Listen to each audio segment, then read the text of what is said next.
This is WPSL Port St. Lucie, the talk of the Treasure Coast.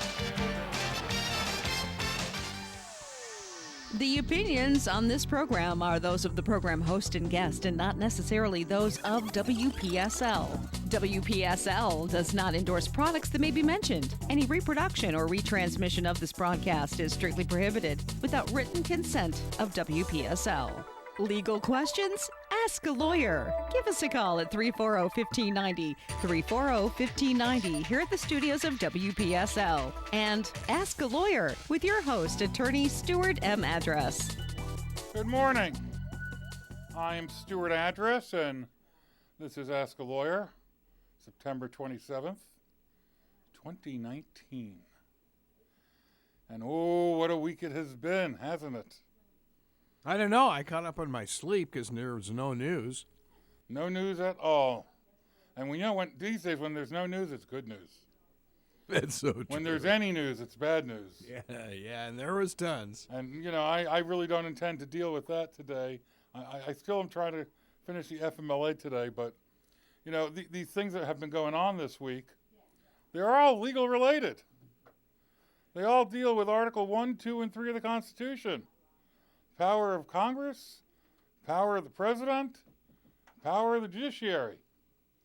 And all three are going to clash real soon. And who wins when they all clash? The President. The judiciary. Oh. No, this is not that type of country. Not yet. When all three clash, the judiciary... This isn't a banana republic? Well, it seems like it to a lot of people in other countries. But when all three... Good morning. When all three clash, judiciary wins. They have the final say, whatever they say. And it is truly interesting when it comes to matters of true national urgency. The Supreme Court has generally got it right, no matter who's on the court. Because they tend to do what I've heard Republicans argue should be done and Democrats argue should be done, which is act as patriots, not party. Mm-hmm. Yeah.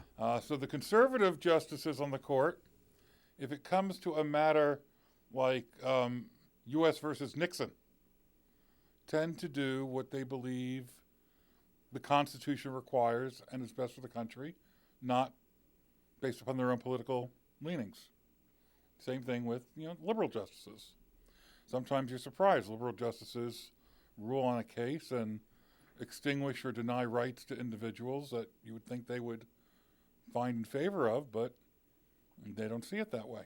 It's very funny you say that. ABG was doing a speaking engagement, Ruth Bader Ginsburg, and she likes the two new justices. She said they're both honorable men. That's not surprising at all. Actually, that's not surprising. I really like her. She's cool. Liberal and conservative justices have been friends for many, many years in many, many different courts, and we will get back to that issue after we speak with Susan on line 1. Hi, Susan. Good day, sir. Thanks for answering my call. I have two questions, Sure. or twofold questions. I was involved in a common law marriage that started in Texas, and then we moved to Maryland, and since have separated. My first question is that do we have to do anything official to go through like a common law divorce? And the second question, let me deal with the first one. access- Let me deal with the first one first. Otherwise, we'll forget the first one. Pardon me? Let me deal with the first one first, or we'll forget it and we'll just deal with the second one. All right. The first question is you had a common law marriage in one state. You moved to Maryland. Now you're in Florida. Do you have to do anything to get a common law divorce? Florida does not recognize common law marriage. Therefore, in Florida, there is no such thing as common law divorce. But Texas did, and I was told that if we moved to a different state, we moved to Maryland, and separated in Maryland, Maryland would acknowledge the common law marriage because it started in the common law state. That's the first. Well, that's I was Maryland. told. That's Maryland, not necessarily Florida. Now, if there's a document from Maryland, if there's a document from Maryland that says you're married, then Florida would honor that. But if it's still continuation of a common law marriage, Florida does not recognize common law marriage. Right. We're not together now, but we separated, so I'd have to go to Maryland. Is that what you're saying? I would say that I don't get into those types of intricacies in family law, honestly, but I would think so. I mean, I would check with somebody who does that and is experienced in family law and interstate issues, but my understanding when it comes to common law marriage is that Florida doesn't recognize it. Now, if you have been in a state that gave you a document that certified, that you're married, then of course Florida is going to recognize it. But if it was a common law marriage that just continued as a common law marriage, I don't think that that's going to mean anything in Florida. But I could be wrong, and that's because this is not an area that I get involved in very frequently, if at all. So I'm giving you sort of my gut analysis, but that's not always right. That's why lawyers do research. How long were you guys together? 15 years. Wow. That's a long time. And you never got married? No, I'm rather independent, so. What's the second question? But we had bought a house together and stuff like that, and we were, we friendly, kind of like we dealt with that ourselves. All right, you bought the house. In what state did you buy the house? Maryland. You really want to test me? I'm not worried about. We split our belongings, everything like that. I moved to Michigan, and now I'm in Florida, and I was just curious about the legalities of whether we needed final separation. Yeah, I can't answer to that, and I'm not sure what you're asking about the house, but. If it was purchased in Florida, that would have been one story. No, I'm just saying that we were together. We did our taxes together also. Right. I hear you. And if my second question was if he had access to my pension. But I guess I need to go to either Texas, where it started. Honestly, I can't answer that. Maryland. I wish I could, but honestly, I really can't answer that question. I don't know the answer. Okay. Well, I appreciate your time. All right, thank you very much. I guess when I don't know the answer, I'm just going to say I don't know the answer. Boy, you think See the World joined the Navy? She's been all over the place. Well, where in the world is Carmen Sandiego? Oh boy. Anyway, you had mentioned something, and so let's just sort of tie that up. There are only 9 justices on the Supreme Court. They tend, for the most part, to actually get along on a personal level. Many of them have vehement philosophical disagreements with each other. Dissents can be bitterly written. And then they'll go out to dinner together. Antonin Scalia. There was a great and 60 Ruth Bader minutes story. Ginsburg. Yes. We're great friends. Yeah. Oh, yeah. Really, truly, over the years, great friends. Yeah, that story. But they couldn't be more different with terms of judicial philosophy and in terms of their interpretation of whether the Constitution is a living, breathing document or is to be interpreted based upon original intent. That doesn't mean they can't get along. Now, there's this one particular person who may or may not be listening at my temple, who is let's just say a Trumper, and who has become more of a Trumper over the last 2.5 years instead of less. And we obviously disagree on that vehemently. But, other than that, she's a decent person. And, it's hard sometimes not to let this involve you. It's never been that way before, but Donald Trump has sort of changed things in a lot of ways. There are people on dating profiles who say, if you're a Trumper, don't call me, or if you don't like Trump, don't call me. He has truly put people on different sides of the fence. Anyway, we have Joe on line 1. Hello, Joe. Hey, good morning, sir. How can I help you? Hey, I have a question. I had an air conditioner, a home air conditioner, put in about 3 years ago. Okay. And over the summer, it failed. The evaporator evidently was not coated correctly with anti-corrosion stuff.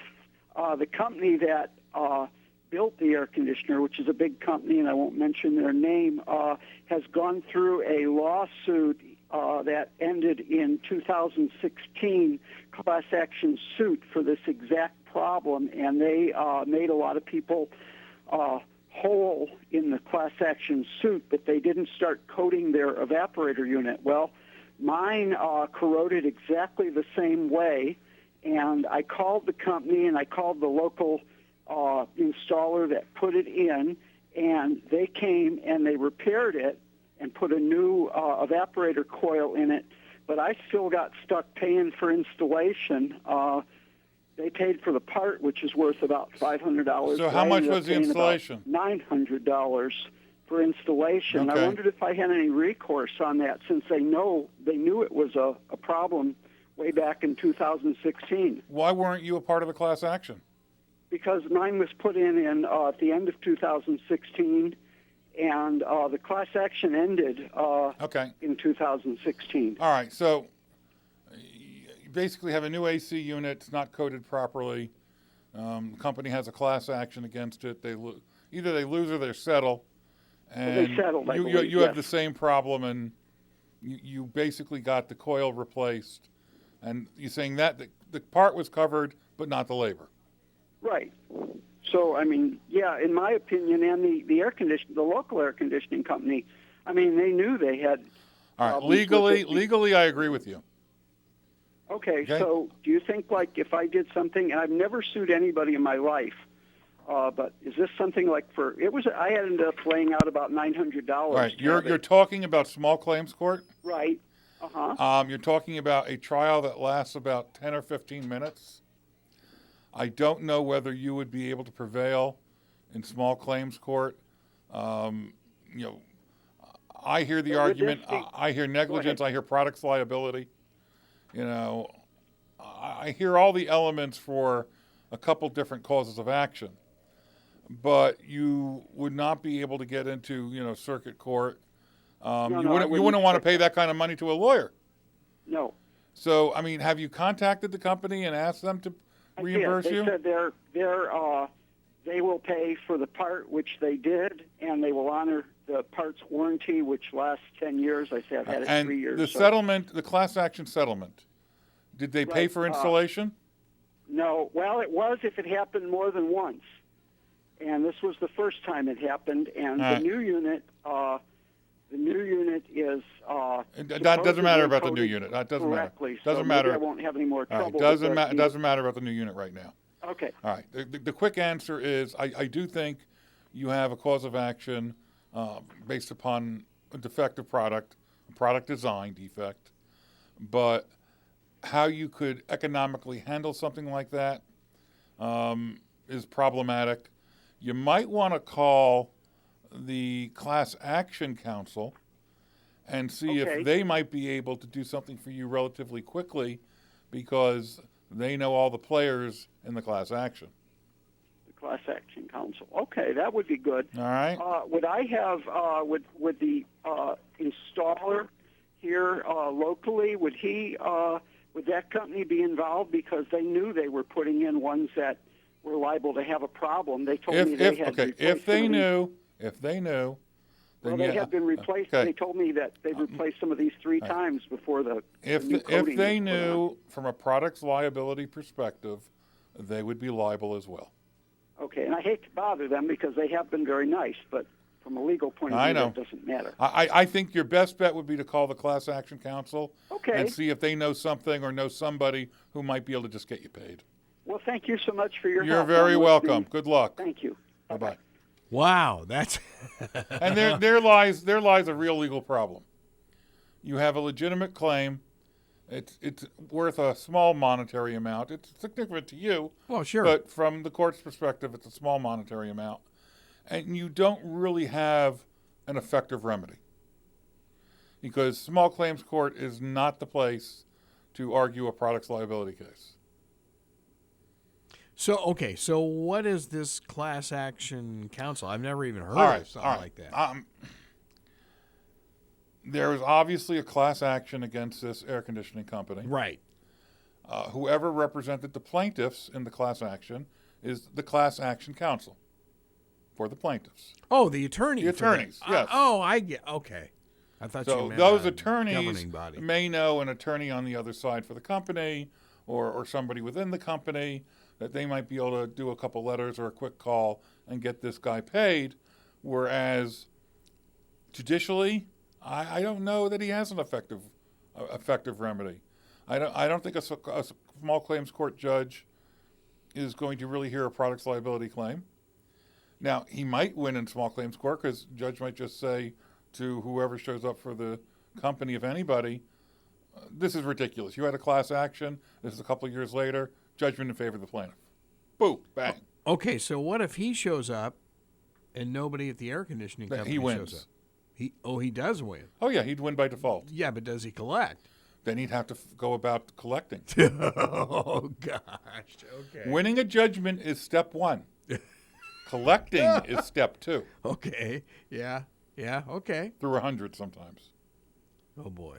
Yeah. Collecting can be more expensive than winning the judgment. Sometimes. Not Wow. usually. Wow. And sometimes, and this is one of the things we have to analyze in our office, and any attorney really has to analyze, you have a plaintiff that has a great case. Liability, damages, and you really don't think that the person on the other end has much by the way of assets. And you have to discuss with your prospective client, is it worth even suing? Because you can win and get a pretty piece of paper that said you won, and you can tape it to your wall, and if you print out a lot of them, you can have some pretty wallpaper, but it might not be worth anything more. Oh, yeah. So you really do have to look, not just at do you have a great liability case or great damages case, who are you going to collect from? Now, you have a company like this, collection would be easy. Yeah. You have an ongoing business, collection is going to be pretty easy. An individual, well, if that individual, makes $10 an hour, he's going to have a lot that's exempt, and you can collect a little bit, every week maybe for the next 20 years, but you may have a difficult time unless he has a bank account somewhere that you can garnish. There's a whole separate area of the law that deals with collections and how to collect. And it's not always simple.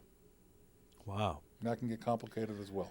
Oh, boy. Okay. All right, so leaving the area of this week's political intrigue, which I will admit has been more intriguing to me as somebody who has a political science degree than anything since Richard Nixon.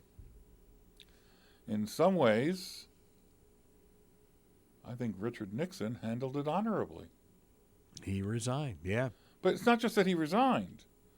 It's that, first of all, his own members of his own party said, we're going to remove you from office. Right.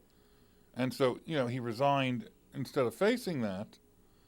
But, he certainly realized that although he wasn't involved in the actual break-in, I don't think he authorized it. I don't think he approved it. No, but all of his USC buddies were. Yeah. But he was definitely involved in the cover-up. Yeah, yeah. And I think at the end he realized it, and he left quietly, which is really the way one would hope you would leave. I mean, he had his last speech. It was fairly eloquent. They filmed him getting on the helicopter, being taken to Andrews Air Force Base, which is now Joint Base something or other. Yeah. But the transfer of power was the way the Constitution envisioned it. He left, Gerald Ford took over, he appointed a vice president, and we're off and running again. Yeah. I was fortunate enough to be at El Toro. Oh, yeah? When Nixon disembarked and waved, and he stopped and said hi, and then off to his western White House. That's right, San Clemente. Yeah, San Clemente. Yeah. Here, even in the off chance that as things evolve, he's impeached and you get a sufficient number of Senate Republicans to go along and remove him. Okay? He won't go quietly. He'll go kicking and screaming and dragging the Constitution with him and further dividing the country. Pence would become president, and in a year and a half... If he wants it. Well, he would become president. Okay. He doesn't have to run again in a year and a half. I've sort of had this discussion with a couple people, and I guess before I turn to the FMLA, let me tell you how this discussion went from my perspective. The Democrats have been screaming for 2.5 years that the Senate Republicans should act as patriots looking out for the best interests of the country and not as Republicans and get rid of this guy. And the Republicans have acted politically in what they perceive to be their best interests. And I don't believe they've acted in the country's best interest, but that's my political perspective. And now the Democrats, the shoe's on the other foot. Why didn't Nancy Pelosi want to move towards impeachment for so long? Because she's afraid that they impeach in the House. He's acquitted in the Senate. He yells and screams, "See, I was not guilty." And he wins re-election. And so a lot of Democrats, including Nancy Pelosi, did not want to go the impeachment route. Now, with what happened in Ukraine and with what he's admitted to doing, not even believing it's wrong, the Democrats were in essence forced, either they were going to act as Democrats and do what was best to try to win the next election, which is what they've accused the Republicans of doing all along, or they were going to act and what they believed was truly in the country's best interests. Now, for those of you who listen who are Republicans, you won't agree, but let's just follow me philosophically.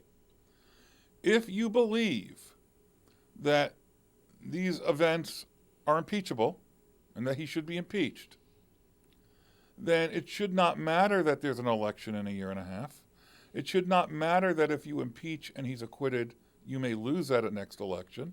You should be acting as you believe you should based upon the oath you took. And if that means impeachment, that means impeachment. And if that means he gets acquitted in the Senate and he gets reelected, my nightmare scenario, then that's what it means. But you can't avoid impeachment if you believe it is necessary because you're afraid it's going to cause you to lose another election. But isn't that where we are now? It is where we are. But what you would hope we would do, and what was not too long ago what was done, is that no matter what party you represented, when it came to things of national significance, not even economic policy, but usually international policy, foreign affairs, the security of the nation, that you acted more or less independently as to what you really thought was best for the country. That's the way it used to be. Not everybody, but a good many of them. That's the way it used to be. There's a movie and a play I really love, a musical called 1776. Oh yeah, sure. Okay, been around. And I watch it almost every year around Independence Day. Not all of it, but I've seen it so many times. Certain parts of it I love watching over and over again. New York is absent for a long part of the Constitutional Convention. Not Constitutional Convention. The debate over the Declaration of Independence. It has to be unanimous, and New York is nowhere to be found. So it can be 12-0, New York's gone. And all of a sudden, in the middle of the debate, the representatives from New York show up. Yes. According to the movie and the musical. Yeah. And if this happened in real life, I don't know. I wasn't there. CNN wasn't there. And John Hancock, who's the presiding officer, says, "Where have you been?" And they said, "Well, we've been waiting, for instructions from New York. And have you ever been part of the New York, assembly? They talk very fast and they yell very loud and nothing gets done.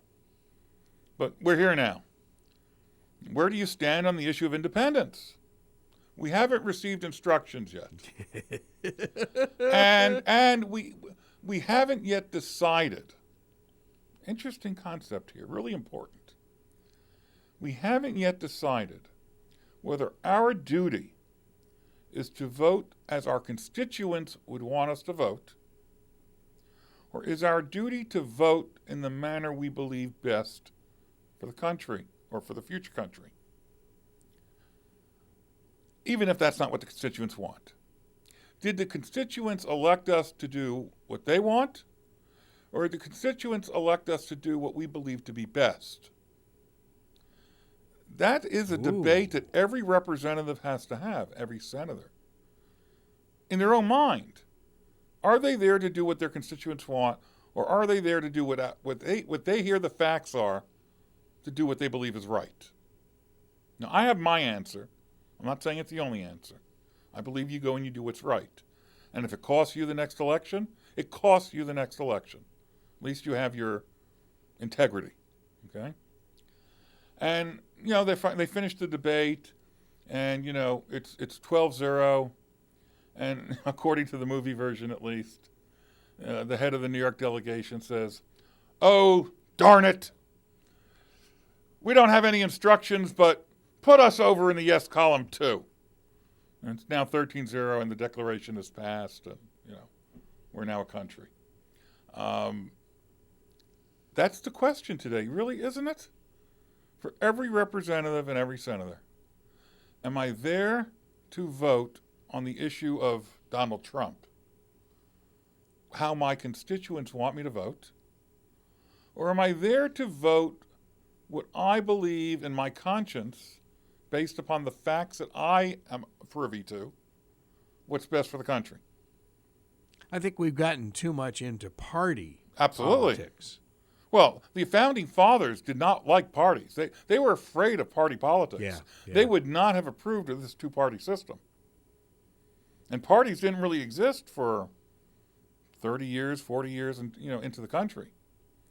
I agree. The party system harms us. If we were all there as independents, sort of, it would be much easier to be collegial and to compromise and negotiate. But you have the party system, you got to fall in line often. Sometimes on matters of significance, you don't fall in line. And that's the real issue then. There are about 10 freshman Democrats in the House who won the election a year ago in districts that had been Republican for eons, but won because of the upset and the anger and all that. So they're very shaky in their districts. These are Republican districts. Mm-hmm. They're Democratic legislators. If they want to be reelected, they need to please their constituents, even though they're Democrats, and make them want to reelect them. If they do something truly constituents don't want, they're not getting reelected, not in a Republican district. So the question to them is, do I do what I need to do to be reelected? Do I follow what my constituents want? Or do I do what would be required of me under my oath of office? Did that oath mean anything? Now? If it did, then you've got to follow your conscience, no matter what the consequences. And just my gut feel, and I'm just very cynical, I think they'd go with the flow. And Well, you know, they didn't. They did not in 1973 when it came to Nixon. No, I That's understand. the that. only way Nixon left. Yeah. Oh, I And if the Republicans weren't telling him we're going to vote you out, he would have stayed. He would have been impeached. He would have been acquitted in the Senate, and he would have remained president. But that's not the way it went down in our history. Now the question is, how will it go down in our history right now? History is being made. We don't realize it yet because we're in the present. But history is being made. 10 years from now, 20 years from now, 50 years from now, textbooks will have the Donald Trump presidency in it, and whether he's impeached, whether he's removed from office, whether he's not removed from office, whether he's reelected, all that's going to be a matter of history and interpretation and thousands of books. And the first impeachment since Clinton. Right. So it's been over 20 years. And the only other one was Andrew Johnson. Yeah. Until Clinton, we had one in our entire history. Well, technically, Nixon was going to be, but he wasn't. he resigned. That's right. Yeah. That's right. So, you know, I mean, once again, as lawyers love to, we have diverted from my intended topic. You know, if there is anybody out there that is sitting on pins and needles waiting to hear more about the FMLA, I sort of apologize. We will get there in the next 42 weeks. All right. Well, let me start a little bit right now. we will leave the Trump diversions, which make for a lot of great conversation, and they are legally related. I mean, this is Ask a Lawyer. You can call me about anything, folks. It's good old 340-1590. But it to me, it's fascinating, at least, because this is law in the making. This is interpretation of law. This is the interpretation of the Constitution. This is what judges are going to have to rule on. Subpoenas, document requests, witnesses. This is what happened with the missing 18 and a half minutes when the court told Nixon, you must turn over the tapes. Yeah. This is what we're hearing now about the transcript of the conversation with the president of Ukraine being put in a different server designed for intelligence, to hide it. I mean, I heard Carl Bernstein, on the radio yesterday talking about this. And he said, no, there's not a 100% correlation to Nixon and Trump. But the placement of that transcript into a server to hide it from most people who didn't have code word clearance, that's sort of like, hiding the tapes. And we have another caller, so maybe we won't ever get to the FMLA. Well, we got 42. We have Marty. Hopefully it's not my late father, Marty, on line one, but somebody with his name. Hello, Marty. Hey, how are you? Listen, I have a question for you about how you would define as a lawyer, and it ties into another topic. How would you define as a lawyer the term extortion? Extortion? You mean, how would I define it other than the legal statutory definition? Yeah. Well, yeah, legally, right. What is extortion? When somebody extorts somebody, how do they... To extort something is to demand something to which you're not entitled under some kind of threat, duress, that you will do something else that the party whom you're extorting would not like. So, for example... Okay, now... Go ahead. Okay, go ahead. I'm sorry. No, I'm just going to say, basically, it's seeking something that you're not entitled to by way of threat or, Okay, now, here's my question, which I think ties in without, getting my opinion in. I'm sure everybody's been watching everything politically that's been going on. Oh, I don't think very many people have been watching at all, but go ahead. Right. Now, have you seen the clip that Joe Biden had on actual video about the Ukraine? Yes. All right. Is that extortion in your mind? Well, I'll tell you, everybody has concluded that it wasn't. I don't know why I would conclude any different. Asking you no, as I don't. A lawyer. I don't think so. I mean, honestly, I don't think so. Explain that. Explain that to me.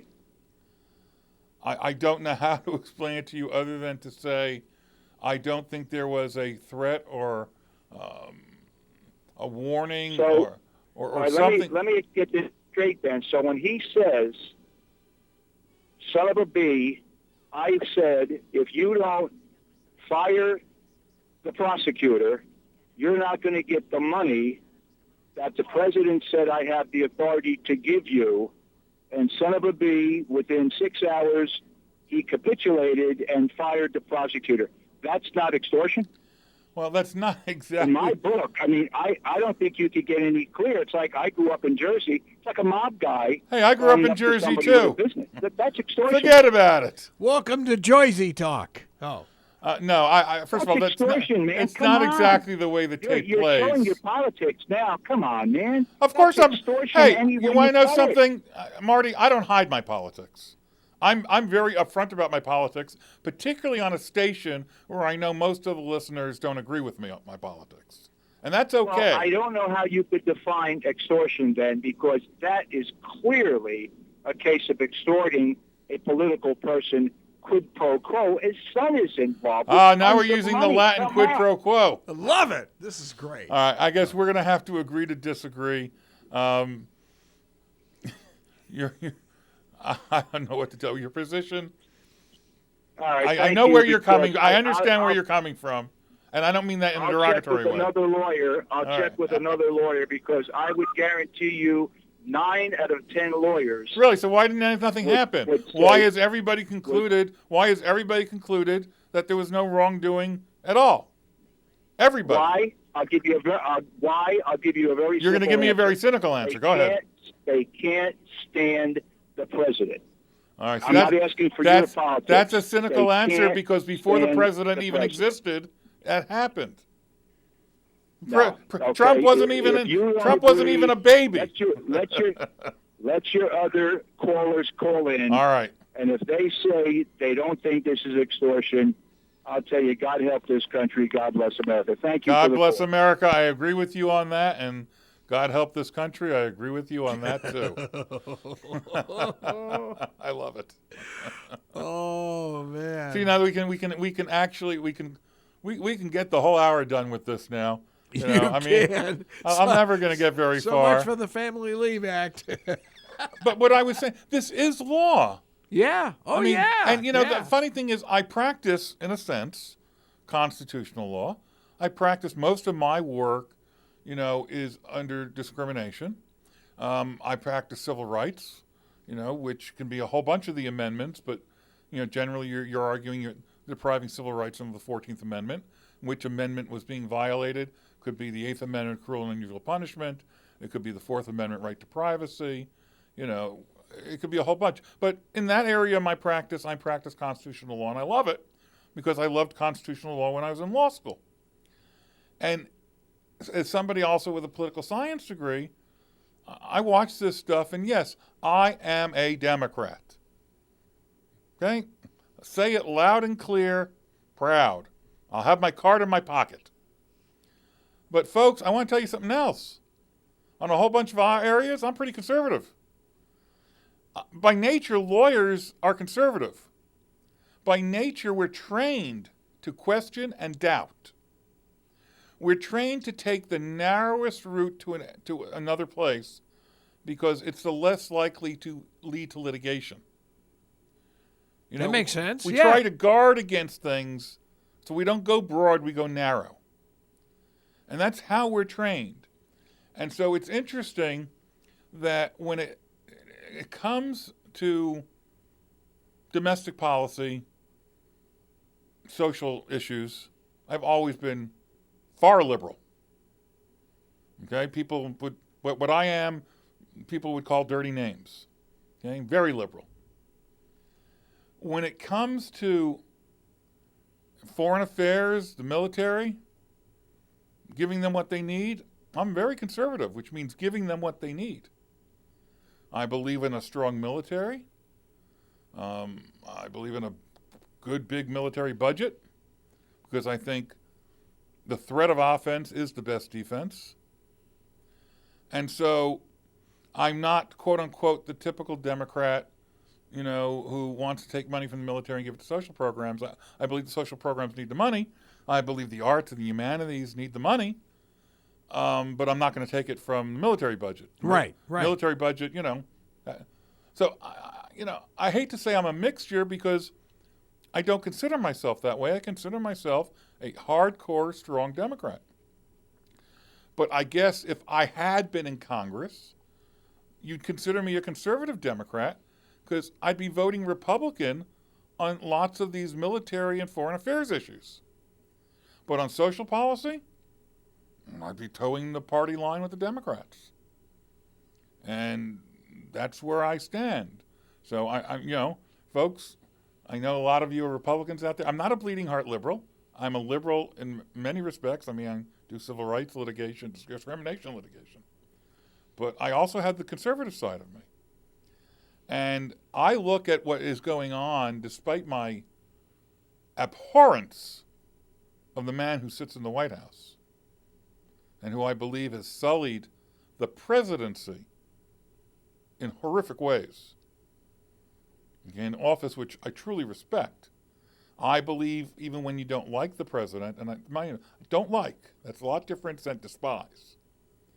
Even when you don't like the president, you must respect the presidency. Mm-hmm. Gotcha. Yeah, Okay? the office, yeah. Now, when you despise the president, what do? It's hard to respect the presidency when the person who occupies it, in your mind, is destroying it.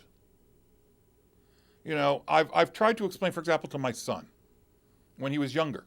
He's 15 now, but when he was younger, the way I explained this was, you might not like Bush, but if I were to meet him somewhere, I would shake his hand and say, "Hello, Mr. President." I would give the respect to the office, even if I didn't love the man. Okay? If I were to see Trump somewhere, no, I would not shake his hand. I would not call him Mr. President. And if any of you out there, sort of want to hang up on me because of it, I understand, but I don't think he deserves it. Was he duly elected? Yes.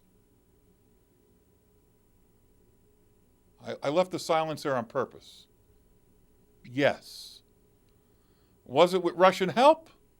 I don't know.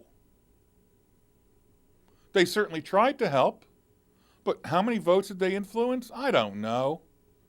They didn't go in and change votes, so I can't say they stole the election. So I will say that Trump was duly elected. He is the legitimate president of the United States of America. God help us. But that doesn't mean, based upon how strongly my feelings are with respect to him, that I would want to meet him, that I would want my one chance ever, let's say, to go to the White House. I understand some of these sports teams that are passing up the opportunity to go to the White House and have their time in the sun. Which is really sad because it's a very cool place. Right. We were there with the Dodgers. You may get one chance in your lifetime, if you're lucky, that's what it was, to meet the President of the United States. Yeah. Go to the White House. And you pass it up because you can't stand the person there. That is First Amendment speech. That is acting on your beliefs in an extraordinarily honorable way of saying, I don't want to go. I don't want to meet him. I don't want to have to show the respect because if I meet him and if I'm in the White House, oh God, yes, I'd probably have to say, Mr. President, and shake the guy's hand. By the way, I know this is radio, but my eyes are closed. Yeah, they are. I'm shaking my head. I'm shaking my head in the no session because if I met him at a rally, I would ignore him. I would not shake his hand. I would not say, Mr. President. If, for whatever reason, not that it's ever going to happen, business brought me to the White House, and I'm walking down the hall, and here comes Donald Trump, and he extends his hand to me. Am I going to ignore it in the White House? Well, No. as the attorney for the Russians, you Yes, probably right. would. That's right. No. In the White House, gosh, I'm struggling right now even, but in the White House, I'm going to have to respect the office of the presidency. And in the White House itself, I would have to shake his hand and say, Mr. President.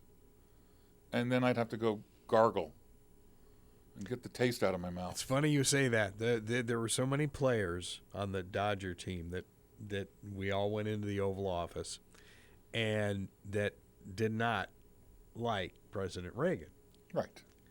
And we were in there for, it must have been a half hour easy. And did you get hamburgers and all that kind of stuff? No. He shook everybody's hand, and took pictures with all of us. And it was amazing, the whole group.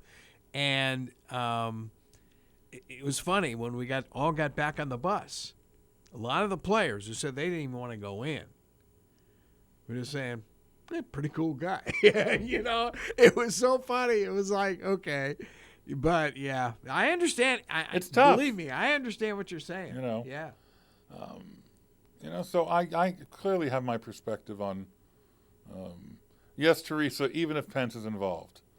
And people have asked me, do you really want to get rid of Trump? You're going to get Pence. And my answer is yes.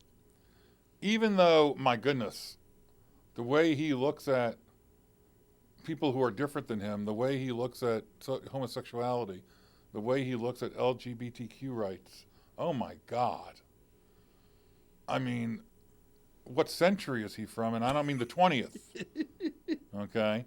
But yes, I would rather have Pence in the White House. Why? Because at least Pence is a politician. Pence understands the word compromise. Pence understands negotiate. He does? I believe so. Oh, okay. He comes from the Congress. Okay? I think that as difficult as it might be to work with him, I think you can work with him. Not going to get what you want, but you can work with him. Just like you could work as a Democrat, you'd work with Reagan, you'd work with the first Bush, you'd work with the second Bush. Okay? I mean, you don't agree with them, but you have to work to do your best, and you can work with them. If they negotiate and they say, okay, this is the deal I can live with, they'll sign that bill. They're not going to say, I can live with this, then the Congress passes it. He says, oh, no, I'm not going to do that, not unless you give me my $85 billion for the wall. How do you negotiate with a person like that? Mm-hmm. This is how he negotiates real estate. You make a deal, and then he says, oh, no, you got to throw in a sweetener. Well, you can't do that as But president. that's been him his whole career. I mean, he has done that his entire career. As we're winding down, I have a question on Facebook. Go for it. With regard to Pence, why, if he's involved, would he not be held to the same standard of impeachment? And the answer, I think, is relatively simple. Unless there is evidence that he did something wrong when it came to Russia, unless there is evidence that he did something wrong when it came to Ukraine, unless there is evidence that he was actually involved in any of this, then no, there's no grounds for impeachment. Merely going out and uttering the words in support of your boss as the vice president, as disgusting as it may be, is not impeachable. We have Barry on line one. Hello, Barry. Only got a couple minutes. Just curious. All right, just curious.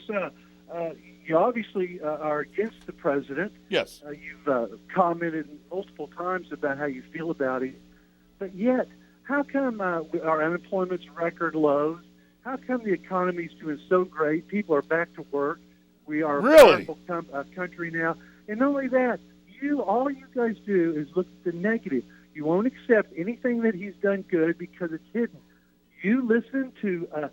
I'm really surprised. You're an attorney. You should be educated. You should be a lot smarter than you apparently are. I try to be. The greatest president we've had in years, and yet all you do is say how much you wouldn't shake his hand. You're a fool. This is like shaking the hand of Abraham Lincoln. This guy is working his butt off for you and for me, and all you do is disrespect him. Shame on you. I accept your opinion. Thank you for your call. I wish the rabbi would give me her hour because, boy, I have a lot to say. We're just getting started. The best president, oh, my gosh. It's Lincoln? Lincoln who freed the slaves? Oh, my goodness. Lincoln who was a Republican? This is a Republican like Lincoln? What are you smoking? Come on. Unemployment? Yes, unemployment's low. That's wonderful. How many people have given up looking for work? If they give up, they're not counted in the unemployment rate. How many people are working 2 minimum wage jobs? Yeah, that's how you get a low unemployment rate. That they can't survive even on 2 jobs or 3 jobs. Where are the full-time jobs? Where are jobs that pay enough money that a family can support itself? The best economy. Really? The best economy? We're maybe on the verge of a recession. Does anybody look at those facts? I'm sorry. I don't agree that looking at those cherry-picked statistics. I had a statistics course in college, and I'm taught that statistics are so easy to lie. You just pick the ones you want, and you ignore the ones you don't want. And, they had for statistics, damn statistics. I'm sorry. Al Davis used to say statistics are for losers. Yeah. The unemployment rate is a picture of one thing. There are a lot of things it's not a picture of. The economy being in a great shape, well, I guess it is if you make, at least 50 grand a year or more, you're probably not doing too bad. I'm not doing too bad. If you're struggling to feed a family, I don't think you've seen improvement in the economy. If you're working 2 or 3 jobs to make ends meet, I don't really think you've seen a change in the economy. Where is the economy that allows people who are in the working class, so-called working class, to achieve entry into what was called the middle class? Does that even happen anymore? I know that when my father, we were living in an apartment in New York, and my mother they all wanted to move to a house, in New Jersey, out of the city. He couldn't do that until he entered the middle class. Well, I hear that music. It's like that hangman with the little, thingamajiggy is going to pull me off. So I'm going to have to say that's Ask a Lawyer for this week. I'll be back next week with the same attitude, the same vehemence, the same aggression. If you need our help, give us a call at 781-8003. I'm going to have a new paralegal next week. I'll tell you about her on Friday. May have a new president, too. That's right. Who knows? But this is Stuart Address. Have a good weekend. For those of you who are Jewish, happy Rosh Hashanah, and I'll be back next Friday. Bye-bye. You've been listening to Ask a Lawyer right here on WPSL, Port St. Lucie, WPSL.com. Webcaster to the world on Alexa and Google Home.